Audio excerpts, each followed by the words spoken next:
grab your coffee because today we will be falling down the rabbit hole that is Will Smith. And I'm going to be breaking down for you how the Fresh Prince of Bel-Air became the king of Hollywood. So let's get started. Willard Carroll Smith Jr., yes, Willard is his name, was born September 25th, 1968, which makes him a Libra. He was born in West Philadelphia. His mom was a school administrator, and his dad was a U.S. air vet and a refrigerator engineer.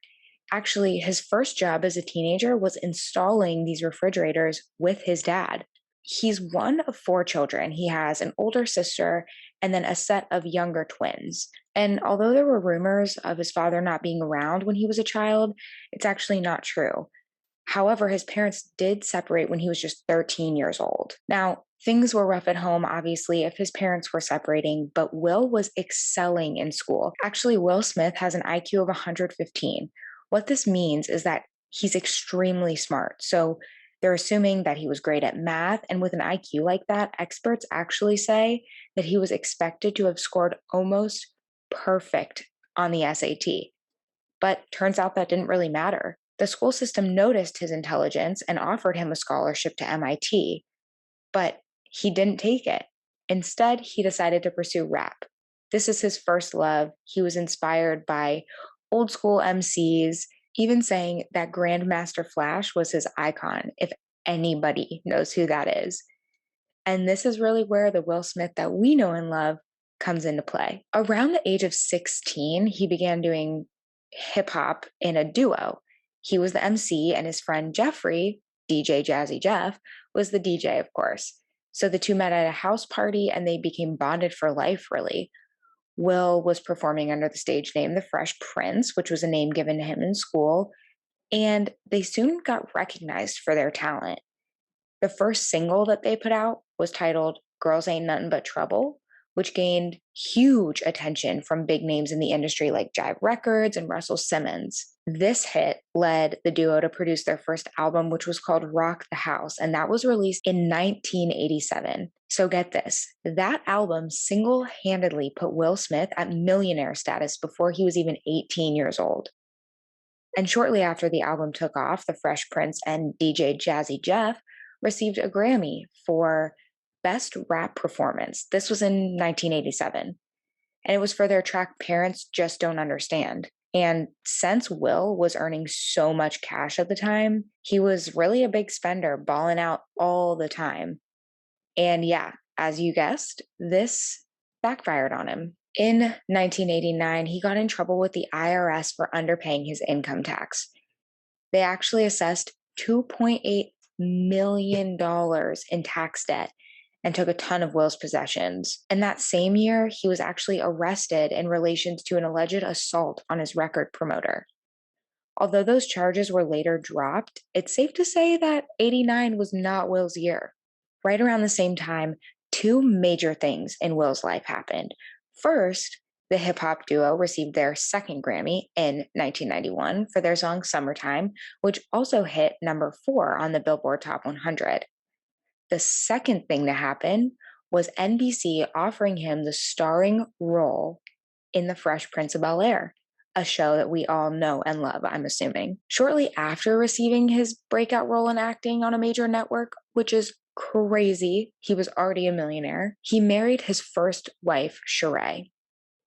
So Will and Sheree had Trey, Will's first son, in 1992. And the couple actually did separate just 3 years later. But interviews that he's given, that I've seen personally, have Will saying that they're still close and they co-parent really well. Actually, she's pretty involved in Trey's life still.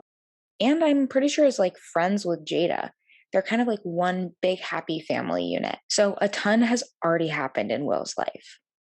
But between 1993 and 1997, Will really used this time to focus on himself and build his film and music career. And before I get into his long and extensive list of acting stints that follow, it's important to note that in 1997, right after this happened, he married his current wife, Jada Pinkett. And if you want to talk about a meet cute, they met on a set of The Fresh Prince when she was auditioning to play his girlfriend. Not only is this a super cute love story, but it's important because Will's acting career has grown a lot, and his children that he shares with Jada, which are Willow and Jaden, have made a lot of cameos in his movies. And while Will and Jada's relationship has been honestly food for headlines practically since they got married, they've also stated that they're now life partners. What this means is there is no choice to separate. Even if they have to change the dynamic of the relationship, meaning potentially open it or kind of just, you know, be more on a friend roommate level, they will always be together. It's actually really interesting. And I like that they address the rumors. If you're interested in learning about their relationship a little bit more, I suggest watching the episode of Red Table Talk, which is Jada's Facebook show, where she and Will address this directly. Honestly, it's good to get both perspectives because Jada is saying that the reason that their relationship took a hit was because Will was go, go, go and had this intense limelight all the time. And that kind of hurt their relationship. As I get into Will's filmography, it's going to make a lot more sense.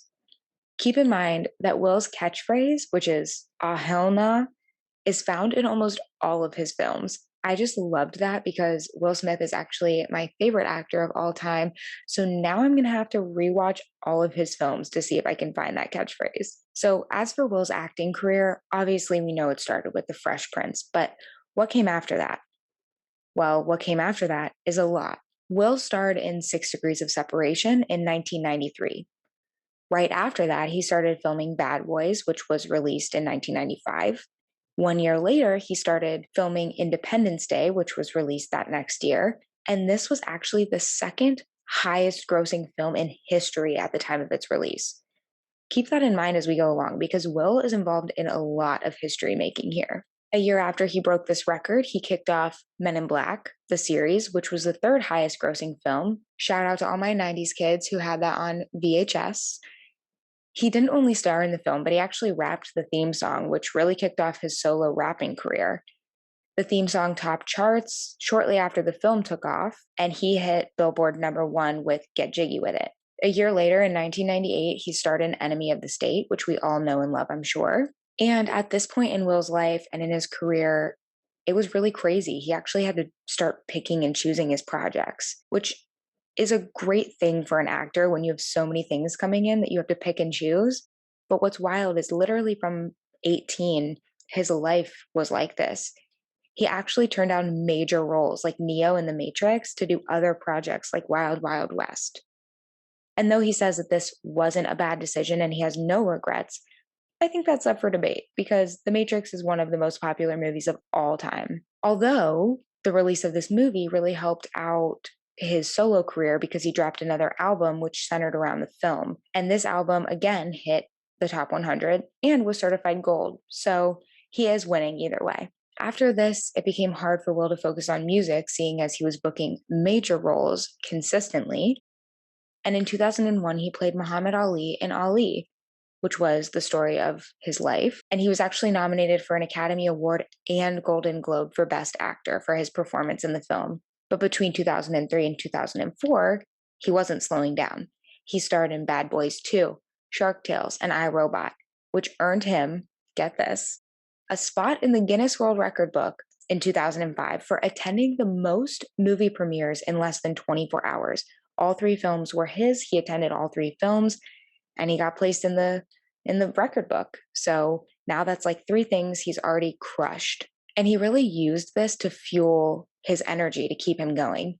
In 2005, he starred in Hitch, which is personally one of my favorite movies of all time. And in 2006, Will and Jaden played father and son in The Pursuit of Happiness. In 2007, he played I Am Legend, a movie that shaped my teen years, and I'm sure many of you listening. And in 2008, he starred in Hancock. Then he did take a few years off the big screen. Around this time, of course, headlines are still swirling about his life and his relationship, and it was probably time for Will to kind of lock that down. Once Will took some time to get this all sorted, he quickly fell back into Hollywood, which is honestly amazing because a lot of times we see actors take time off and then they pop back in and like Hollywood just doesn't care about them. It's crazy because no matter what he does, people are so interested. So right when he comes back after a couple years, he starts filming again. In 2013, he released After Earth. In 2015, he starred alongside Margot Robbie in Focus, and he starred in Concussion the same year.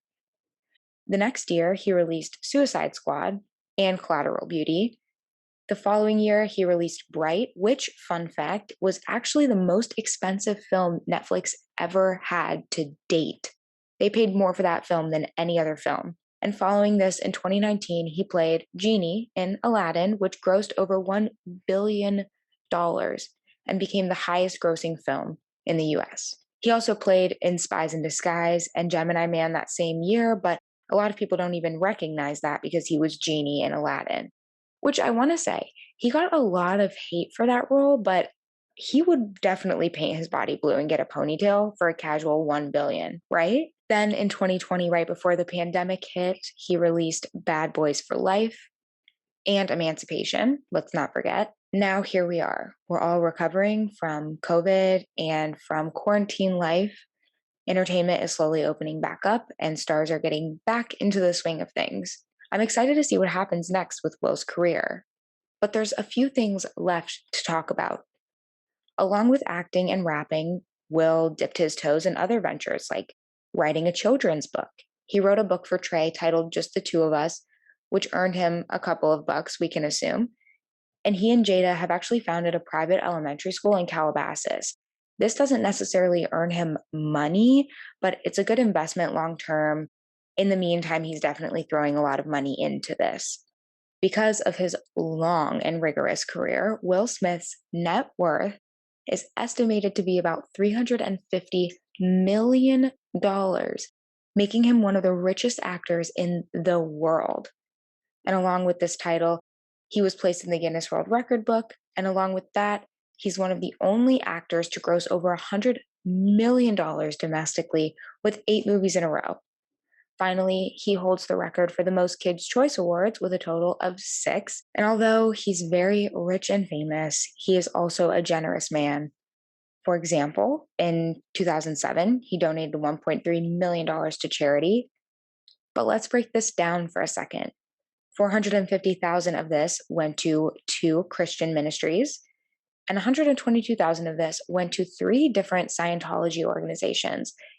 Now, this is the root of the rumors about him being a Scientologist. This is where they really come into play.